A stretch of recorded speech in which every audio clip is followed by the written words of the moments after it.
روزوں کا مہینہ رمضان کا مہینہ ہے، جس میں قرآن اول اول نازل ہوا، جو لوگوں کا رہنما ہے، اور جس میں ہدایت کی کھلی نشانیاں ہیں، اور جو حق و باطل کو الگ الگ کرنے والا ہے۔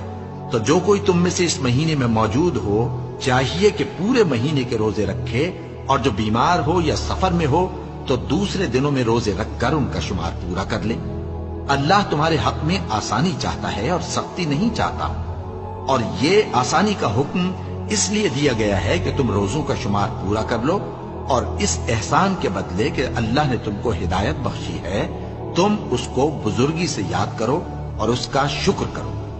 اور اے پیغمبر، جب تم سے میرے بندے میرے بارے میں دریافت کریں تو انہیں معلوم ہو کہ میں تو تمہارے پاس ہی ہوں۔ جب کوئی پکارنے والا مجھے پکارتا ہے تو میں اس کی دعا قبول کرتا ہوں۔ تو ان کو چاہیے کہ میرے حکموں کو مانیں اور مجھ پر ایمان رکھیں تاکہ نیک رستہ پائیں۔